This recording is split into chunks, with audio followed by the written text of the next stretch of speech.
આજની ધર્મકથા. પ્રણામ. પન્યા શ્રી ભદ્રંકર વિજયજી મહારાજ. આચાર્ય પદવી ન લેવી એવો જે નિર્ણય સાહેબે કર્યો અને એના કારણે સાહેબની જે એક છબી આ જગતની સામે ઉપસ્થિત થઈ, એમની નિસ્પૃહતા, એમનું નિષ્કામપણું, કોઈ પણ પ્રકારે ક્યાંય પણ કોઈ કામના કે ઈચ્છા નહીં, અને આ બધાથી કદાચ ચડિયાતો ગુણ કે એમની લઘુતા, આટલો મોટો ત્યાગ કર્યા છતાં પણ ક્યાંય એનું જાહેરનામું નહીં, એ છતું કરવાની કે જતાવવાની કોઈ ચેષ્ટા નહીં. બહુ જ સામાન્યપણે પોતાની લઘુતા દર્શાવી દેવી કે હું હજી જે પદને વર્યો છું એ પદને પણ લાયક થાવ, બસ એટલી કરુણા, એટલી કૃપા વડીલો તરફથી મને મળે તો ઘણું.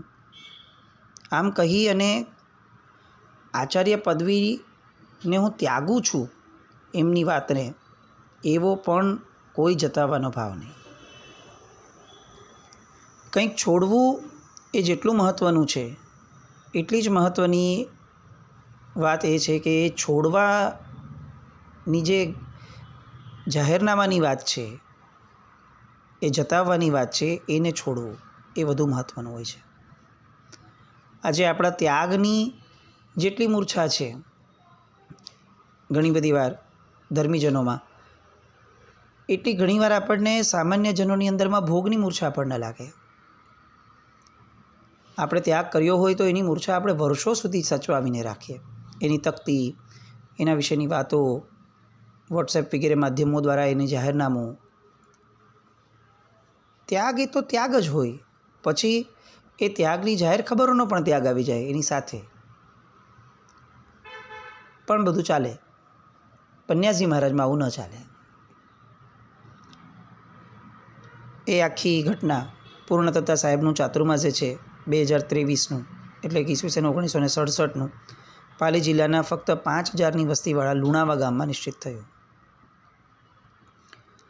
આ જિનાલયની અંદરમાં ઋષભદેવ ભગવાનનું દેરાસર, પદ્મપ્રભા ભગવાનનું દેરાસર, શાંતિનાથ ભગવાનનું જિનાલય, વાસુપૂજ્ય સ્વામી ભગવાનની દાદાવાડીનું દેરાસર આદિ પ્રાચીન તીર્થો આજુબાજુમાં છે લુણાવા ગામમાં. એ જોઈ પન્યાજી મહારાજને ખૂબ આનંદ થયો.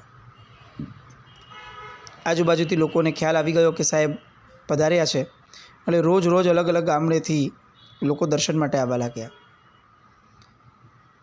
ચાતુર્માસ સરસ પ્રમાણે ચાલી રહ્યું હતું. દિવાળી આવી, નવા વર્ષનો દિવસ આવ્યો, એટલે સાહેબે માંગલિકમાં બહુ સરસ વાત કરી કે જૂનું વર્ષ પૂરું થાય એટલે મનુષ્ય જન્મના આયુષ્યમાંથી 360 જેટલા દિવસો પસાર થઈ ગયા. આ દિવસોમાં જે સુકૃત થયું તે અનુમોદનીય, જે દુષ્કૃત થયું તેટલું બધું ગર્હણીય. દરેક સારા કૃત્યોને યાદ કરી અને નવા વર્ષમાં એવી રીતે પ્રવેશ કરવો કે જાણે સુકૃત કરવાનો ભંડાર, એની ચાવી આપણને હાથમાં મળી ગઈ છે. માનવ જીવનરૂપી અવસરની દરેક ક્ષણ એ પૂર્વે કરેલા ધર્મના કારણે જ મળી છે, એટલે આ જીવન ઉપર આપણો જેટલો અધિકાર છે એના કરતાં વધુ અધિકાર ધર્મનો છે. દરેક પળ આ નવા વર્ષની એ ધર્મમય પસાર કરવાનો સંકલ્પ લઈ અને નવું વર્ષ શરૂ કરવું જોઈએ. અનેક વાતો આવી સાહેબની. બીજી એક વાત સરસ બહુ સાહેબે કરી હતી કે વિધિપૂર્વક 1 લાખ નવકાર ગણવાથી તીર્થંકર નામકરણમાં બંધાય છે. આવું એક જે વાક્ય આવે છે, એ વાક્યનો એવો અર્થ ન થાય કે દરેક વ્યક્તિ તીર્થંકર બનશે. તીર્થંકર તો એ જ વ્યક્તિ બનશે કે જે મૂળમાં તીર્થંકરનો જીવ છે. તો પછી આવું વાક્ય લખવાનું કારણ શું? તો કે કારણ એ કે 1 લાખ નવકાર ગણવાથી સકળ જીવ રાશિ સાથે તીર્થંકર જેવા સ્નેહનો પરિણામ થાય છે, અને તીર્થંકર પરમાત્માઓના જીવે સવિજીવ કરું શાસન રસીની જે સર્વોત્કૃષ્ટ ભાવના ભાવી હતી એના અધિકારી થવાય છે, અને એ અધિકારી થવાના કારણે ઉત્તરોત્તર અધિક મળે એવું શુભ અનુબંધી પુણ્યાનુબંધી પુણ્ય ઉપાર્જન થાય છે. નવા વર્ષની અંદરમાં દ્વાદશાંગીનો સંક્ષિપ્ત સ્વાધ્યાય કર્યાનું ફળ, એટલે કે રોજની 1000 નવકારવાળી 1000 નવકાર રોજના, એ ગણવા જેવું છે. આવી પ્રેરણા પણ સાહેબે ત્યારે કરી. આપણને એવું લાગે કે સાહેબ નવકારની પાછળ કેટલા બધા ઘેલા હતા, કેટલું બધું એમને નવકારનું ઘેલું હતું, પણ એવું નહીં. સાહેબ બેલેન્સ પણ એટલા હતા. એકવાર કીર્તિકાંત વિજયજી મહારાજ સાહેબ, એમના સાથેના મહાત્મા જયભદ્ર વિજયજી મહારાજ, એમને અશાતાનો ઉદય થયો અને શરીરની પીડા એ એમને આર્ત ધ્યાન કરાવવા લાગી. પીડાઓ સહન કરવાની શક્તિ ખૂટી ગઈ અને એટલે બહુ જ આર્ત ધ્યાન થાય પીડાનું.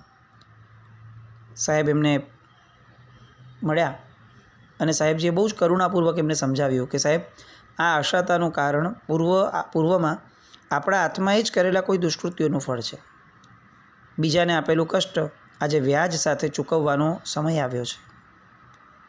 સ્વાર્થની સિદ્ધિ માટે આપણે અનેક જીવોનો પૂર્વના ભવોમાં કચ્ચરઘાણ કાઢ્યો. એ જે અન્યાય કર્યો છે આપણે, એની શિક્ષા તો મળવી જ જોઈએ ને.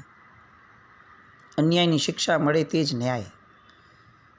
જો આપણે એ અન્યાયનો, એ ભૂલોનો સ્વીકાર કરી અને ક્ષમાપના કરી લીધી હોત તો આજે ધર્મસત્તા આપણને માફ કરી દેત. આપણે માફી પણ નહોતી માંગી.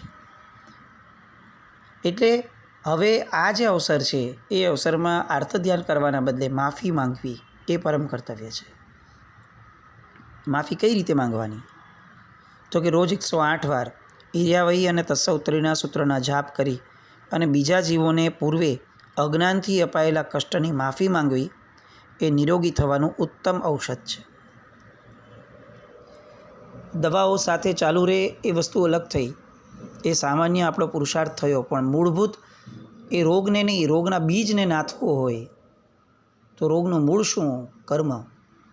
કર્મનું મૂળ શું? એ કર્મની માફી નથી માંગી તે. તો એ જે ઉપાય છે એ ઉપાય ચોક્કસ આદરાવવો જોઈએ. 108 વાર ઈર્યાવૈય અને તસ્સૌત્તરી સૂત્ર એ બંનેના જાપ થવા જોઈએ ભાવપૂર્વક. તો એ પશ્ચાતાપ એ જલ્દી નિરોગી થવાની ઉત્તમ દવા બની રહે. આત્મશાંતિનો અનુભવ થાય, હળવાશ લાગે અને અશાતાનો ઉદય શાંતિથી ભોગવાઈ જાય. આ રીતે ઘણી બધી વસ્તુઓ, ઘણા બધા ક્ષેત્રો સાહેબ સાચવતા. લુણાવાના ચાતુર્માસમાં એક નાનકડો પ્રસંગ સાહેબે કહ્યો હતો કે એક ધાર્મિક વૃત્તિવાળા શ્રાવકને ખરાબ સંગતથી જુગાર રમવાનું વ્યસન પડી ગયેલું. રોજ રમે અને પછી રાત્રે ઊંઘ જ આવે, પછી જ રાત્રે ઊંઘ આવે. એટલે જો જુગાર ન રમ્યો હોય તો ઊંઘ જ ના આવે. એકવાર એને મારી પાસેથી આવ્યા, ધાર્મિક હતા, અને પશ્ચાતાપ વ્યક્ત કર્યો કે સાહેબ શું કરું સમજાતું નથી, હું મારી જાતને રોકી જ નથી શકતો અને આ જુગારની લત મને પડી ગઈ છે. એટલે સાહેબને એને કીધું કે સાહેબ કોઈ રસ્તો આપો. એટલે પન્યાજી મહારાજે કીધું કે મેં એમને રસ્તો આપ્યો. બહુ સરળ છે કે દિવસમાં એક વાર રોજ 108 નવકાર ગણવાના. એ ગણતી વખતે ફક્ત એક ધ્યાન રાખવાનું કે એક ક્ષણ માટે પણ આ 108 નવકાર દરમિયાન જુગારનો વિચાર ના આવવો જોઈએ. જો જુગારનો સહેજ પણ વિચાર આવે તો નવકારવાળી ફરીથી ગણવાની. આ ઉપાય કરી જુઓ. શ્રાવકને થયું કે આ તો બહુ સહેલો છે, 108 નવકાર ગણવા એમાં કંઈ બહુ મુશ્કેલ થોડી છે. અને એમણે સ્વીકારી લીધી કે ભલે સાહેબ, આ તો ધર્મ પ્રત્યે જે મને રુચિ છે, નવકાર પ્રત્યેની સદભાવ જે આપે જગાડ્યો છે એ પ્રમાણે આ તો શ્રેષ્ઠ ઉપાય છે. મારો જુગાર પણ એકવાર કદાચ વાંધો નહીં આવે અને નવકારવાળી પણ ગણાઈ જશે. હવે જ્યારે નવકાર ગણવા બેસ્યા ત્યારે એમણે જોયું કે જે વિચાર કરવાનો જ નથી, અવારનવાર નહીં વારંવાર એ જ વિચાર નવકારવાળી દરમિયાન આવી જાય છે. 2-3 કલાક થાય પણ એક નવકારવાળી પૂરી ન થાય, કારણ કે જેવો વિચાર આવે ફરીથી પહેલેથી શરૂ કરવાની. એમના શ્રાવિકા 1-2 વાર આવીને ગયા કે શ્રાવક આટલી તલ્લીનતાથી કરે છે શું? માંડ પહેલે દિવસે નવકારવાળી પૂરી થઈ અને તરત જ મૂંઝાઈને સાંજે પરત આવ્યા અને કહ્યું કે સાહેબ હવે શું કરવું? આજે તો આ 10 મિનિટમાં થવાવાળી નવકારવાળી 4 કલાકે પણ ગણાય માંડ. તો સાહેબે કીધું એ બધું બરાબર, પણ નિયમ તો લેવાઈ ગયો છે ને, એટલે હવે રોજ એક નવકારવાળી તો ગણવી જ પડશે. પણ એમણે કીધું કે સાહેબ પણ આ જુગારનો વિચાર જતો નથી તો નવકારવાળી તો મારી પૂરી જ નહીં થાય.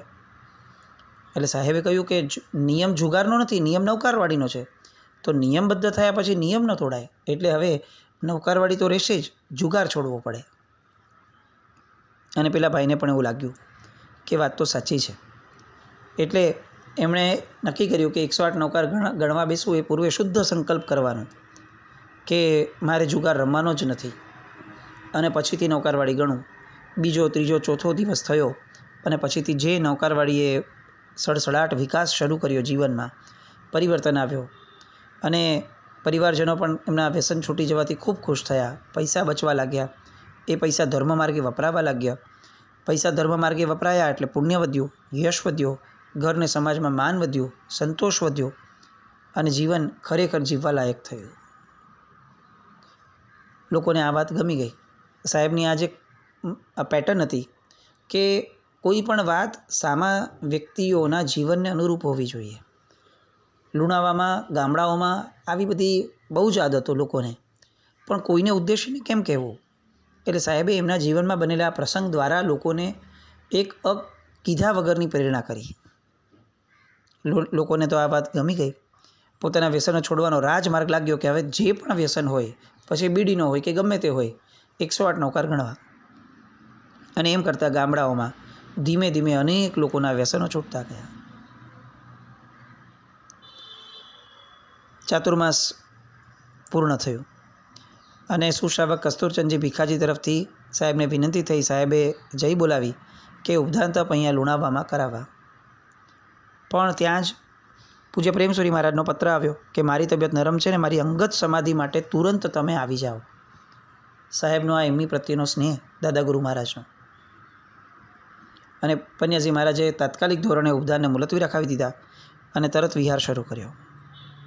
પોતે લુણાવા, સાહેબ ગુજરાતમાં ખંભાતમાં. એટલે લુણાવાથી પહેલાં આબુ રોડ, હિંમતનગર, માણસા, ગાંધીનગર, અમદાવાદ, બારેજા, ખેડા, આણંદ, બોરસદ થઈને પછી ખંભાત પહોંચવું પડે.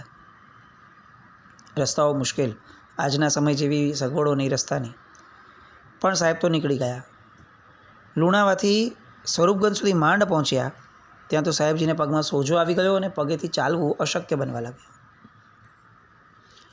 હવે સ્વરૂપગંજ આબુ રોડથી 20 કિલોમીટર, સિરોહીથી દક્ષિણમાં 45, નિતોડાજીથી 5 અને કિંવરલીથી 17 કિલોમીટર દૂર. એટલે ત્યાં દવાઓ વગેરેનું પણ પહોંચાડવું બહુ મુશ્કેલ, દુષ્કર. અને આ સમાચાર દાદા ગુરુદેવને પહોંચ્યા. એટલે દાદા ગુરુદેવે તરત જ આજ્ઞા કરી કે આવી તબિયત અને પરિસ્થિતિમાં તમારે અહીંયા ખેંચાઈને આવવાનું નથી. તમે એ તરફના ક્ષેત્રોમાં જ રહી અને આરાધના કરો અને કરાવો. તહતી આ એક જ કામ હતું. લુણાવામાં ઉપધાન નક્કી કર્યા હતા ત્યારે પણ તબિયત અસ્વસ્થ જ હતી. પણ ત્યારે સાહેબે કેમ આવું ન કહ્યું ને અત્યારે આટલું એક વિહાર, હજી તો સ્વરૂપગંજનો માંડ થોડોક થયો છે અને સાહેબ હવે કહે છે કે ત્યાં જ વિહાર કરો તો ત્યાં ઉપધાન થઈ ગયા હોત તો શું ખોટું હતું? આવો કોઈ વિકલ્પ મનમાં પણ નહીં, દૂર દૂર સુધી નહીં. મહાપુરુષોની સૌથી મોટી સ્પેશિયાલિટી હોય કે એ લોકો ક્યારે છીછરા ન હોય. એકવાર જે સુકૃતને એ લોકોએ સેવી લીધું તહત્તી કરીને, એ સુકૃત માટે ક્યારેય નબળો વિકલ્પ વિચાર પણ નહીં. જે સેવ્યું તે સેવ્યું, જે બન્યું તે ન્યાય. આ એક આખો જબરદસ્ત એ લોકોનો એક સ્વરૂપનો, એમના જીવનનો એક આધાર મંત્ર હોય છે. ત્યાં પછી સાહેબ જરાક પગમાં સારું થયું એટલે સિરોહીને ત્યાંથી નાકોડાજી ગયા. નવપત સમાજની વિનંતીથી ત્યાં શાશ્વતી ઓળીની આરાધનાથી થઈ. મોહનલાલજી ભૂતાજી પરિવાર તરફથી ત્યાં ઓળી થઈ. આ નાકોડાજી એટલે નાકોડા પાર્શ્વનાથ ભગવાનની 58 સેન્ટીમીટર ઊંચી શ્યામ પ્રતિમા, જેને 3જી સદીમાં વીરસેન અને નાકોડસેન નામના 2 ભાઈઓએ બંધાવી હતી દેરાસર. અને સ્થૂલીભદ્રસુરી મહારાજ સાહેબ પાસેથી આ પ્રતિમાજીની પ્રતિષ્ઠા કરાવી હતી. 3જી સદીમાં ભરાવેલા ભગવાન છેક 13મી સદી સુધી સરસ ચાલ્યા. પણ 13મી સદીમાં ઘણું આક્રમણ થયું અને આલમશાહ એ જ્યારે ઈસવીસન 1280માં મૂર્તિ ધ્વસ્ત કરવા માટે આવ્યો ત્યારે આ ભગવાનને કાલિદ્ર નામના ભંડકિયામાં છુપાવી દીધેલા. લેખ લખ્યો. એટલે 15મી સદીમાં ફરીથી લેખ પ્રાપ્ત થયો મહાપુરુષોને અને દેરાસરજીનું નવનિર્માણ થયું. 1429માં જૈનાચાર્ય શ્રી કીર્તિરત્ન સુરીશ્વરજી મહારાજના હસ્તે મૂળ નાયક ભગવાનની પુનઃ પ્રતિષ્ઠા થઈ અને રક્ષણ અર્થે નાકોડાજી ભૈરવને પ્રતિષ્ઠિત કરાયા. આવી ઐતિહાસિક પૂર્ણકાલીન નગરી. અને ત્યાંથી ઓળી વગેરે થઈ 10 કિલોમીટર દૂર, 10 માઇલ દૂર હમ્પી નામનું એક ગામ. એ હજારો વર્ષોથી એના જે ગોળાકાર પથ્થરો છે એ આધ્યાત્મિક વારસાના સાક્ષી. ત્યાંના મંદિરોનો કળા કૌશલ્યનો વૈભવ, દસમસ્તી તુંગભદ્રા નદી, પંપા સરોવર, શબરીની ગુફા, હેમકૂટ પર્વત, માતંગ પર્વત, રામાયણ કાળથી જે પ્રસિદ્ધ છે એવી આ નગરી. અને યોગીઓની સિદ્ધિ માટેની પણ આ પવિત્ર નગરી. એ સમયે આચાર્ય આનંદ ગણનાથ સુરેશ્વરજી મહારાજા એમણે હમ્પીના એક આ યોગીને તેઓ જાણતા હતા અને એ લોકો સંદેશ વ્યવહાર કરે. કેવી રીતે કરે? આ મજાની વાત. કેવી રીતે કરે? તો કે ટેલિપથી દ્વારા કરે. એટલે આનંદગંજ સુરી મહારાજ સાહેબને પ્રશ્ન થાય તો એ હમ્પીના યોગીને પોતે પોતાના વિચારોથી એમને પ્રશ્ન પહોંચાડે. પેલા હમ્પીના જે યોગી હતા તે વિચાર એમનો પ્રશ્ન જાણી અને વિચારોથી એનો જવાબ મોકલે, જે આનંદગંજ સુરી મહારાજને મળી જાય. આ એબ્સોલ્યુટ ટેલિપથીથી આ બંને સાધકો પોતપોતાના જીવનની અંદરમાં સાધનામાં આગળ વધતા હતા.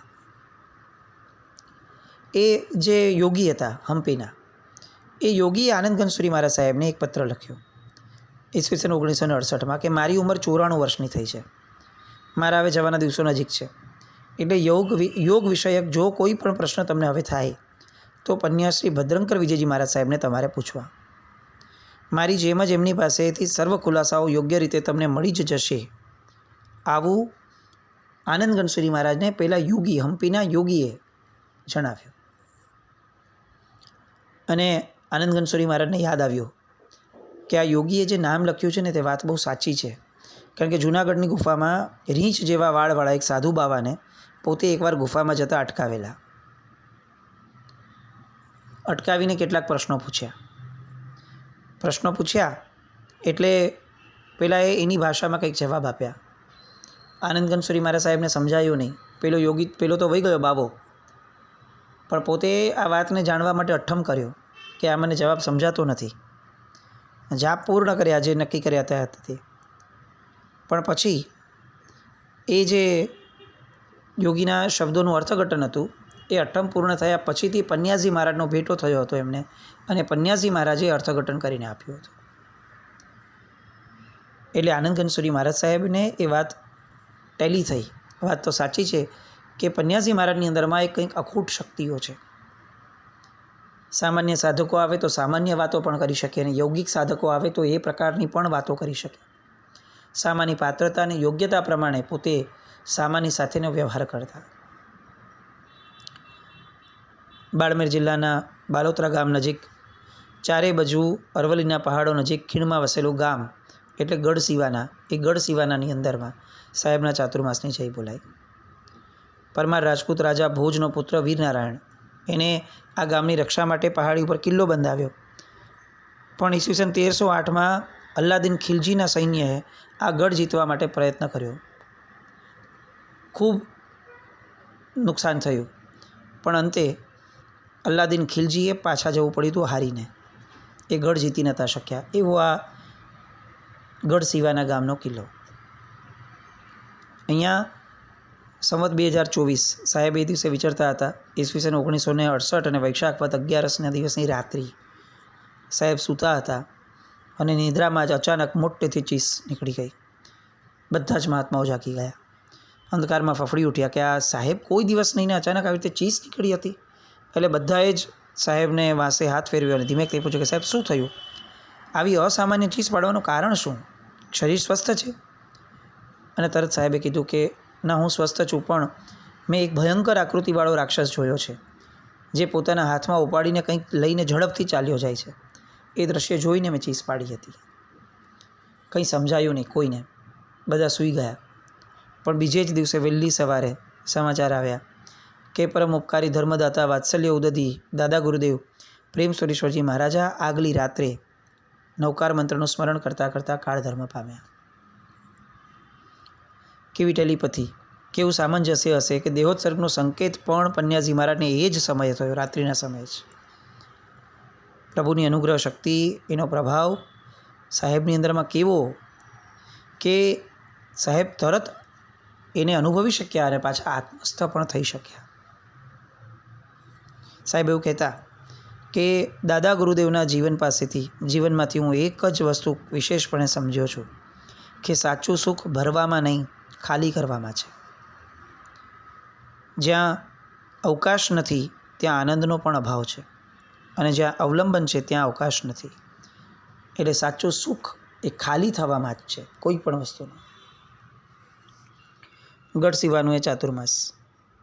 સાહેબનું સ્વાસ્થ્ય પણ ધીરે ધીરે અનુકૂળ હવા પાણી વગેરે હોવાના કારણે સારું થવા લાગ્યું, અને એમાં એકવાર સાહેબે આગળ એક ભાઈ આવ્યા ગઢ સીવાના, અને એમણે એમ કહ્યું, સાહેબે મેં ઘરમાં સોના ચાંદીનો સારો એવો સંગ્રહ કરીને રાખ્યો છે.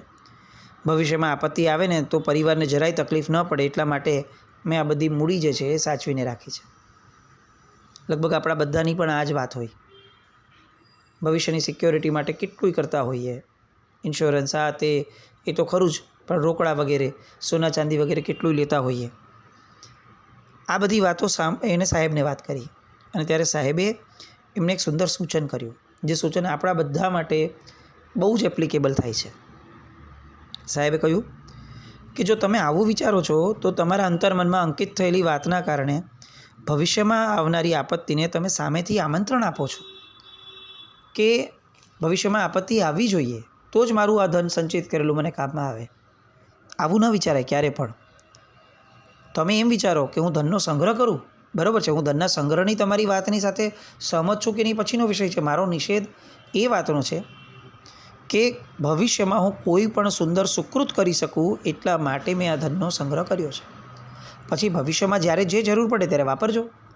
સુકૃતમાં ઈચ્છા થાય તો સુકૃતમાં વાપરજો, પરિસ્થિતિ એવી આવીને ઊભી રહે તો એમાં વાપરજો, પણ અત્યારથી વિચારધારા એ નહીં રાખવી કે નબળા સમય માટે સાચવીને રાખું છું. કારણ કે નબળા સમય માટે સાચવીને રાખું છું એ વિચાર કરવાથી નબળો સમય આવે આપણે વારંવાર ઈચ્છીએ છીએ તો કુદરત આપશે. ઈચ્છવું એમ કે હું સુકૃત માટે, સારા કામ માટે હું સાચવીને રાખું છું તો કુદરત આપણને સારી ઘટના આપશે, સારો પ્રસંગ, સારી તક આપશે. એટલે હંમેશા જીવનમાં સુકૃતની પરંપરાઓની ઈચ્છા રાખવી, કોઈ નબળી ઘટનાઓને લેશ માત્ર નિષેધાત્મક રીતે પણ મનમાં રાખવી નહીં.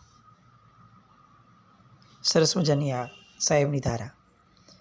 અને આ પછીથી સાહેબના એક પછી એક શાસન પ્રભાવક કાર્યો એ બધા, અને હાલાર વગેરેની અંદરમાં જે સાહેબ જઈ આવ્યા હતા એ પછીથી હાલારની અંદરમાંથી આવેલા કેટલાક પરિવર્તનો લોકોના, એ બીજું બધું, આવી ઘણી બધી વાતો આવતીકાલ પર રાખીએ. જીનાક નવરત કંઈ પણ બોલાય.